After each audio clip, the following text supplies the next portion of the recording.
In the quiet town of AfricanFolktale, there stood an old ruin, an abandoned school known as St. Peter's Primary School in Ndon. Once it was filled with laughter, children in bright uniforms, the ringing of the morning bell, the sound of chalk scratching on blackboards. But all of that ended one stormy afternoon. The storm tore through the building, the roof caved in, children were buried beneath the rubble. By the time the rescuers arrived, it was too late. Dozens of lifeless bodies were pulled from the wreckage, and with them, the joy of St. Peter's died forever. From that day, the school was left to rot. Parents warned their children never to go near, but forbidden places always called to the curious. 20 years later, 4 teenagers from Ndon put their courage to the test. Basi, the loud one, Ima always whispering the ghost tales, Nkoyo, the quiet girl who felt things deeply, and Ubong, who never believed in such stories. Armed with lantern and nervous laughter, they stepped through the rusted gates of the abandoned school. Inside the school, the air smelled of mold and dust. Broken decks lay scattered.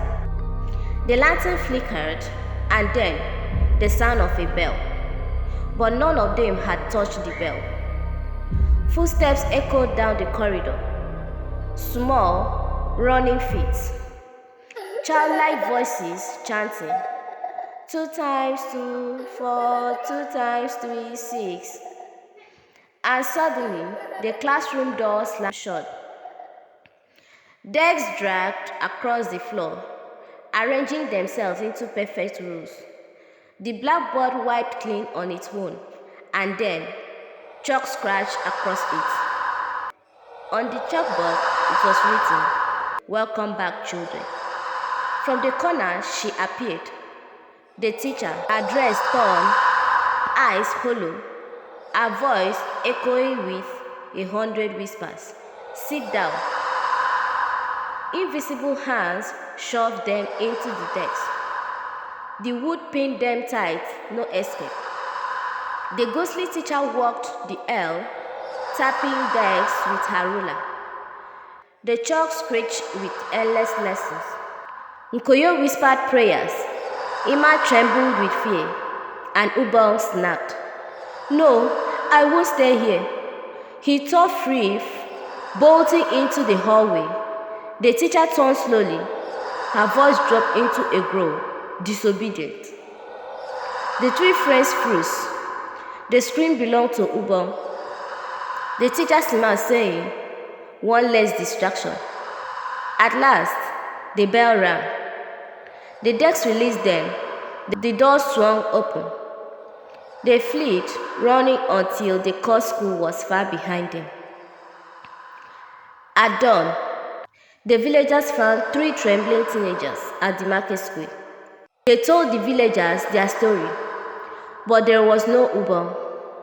A stage party entered the school, and there, in the hallway, they found him. His body slumped against the wall, his face frozen in terror, his skin pale as ash. Ubong was killed by the ghost teacher while trying to escape. From that day, no one dared to step near St. Peter's Primary School again.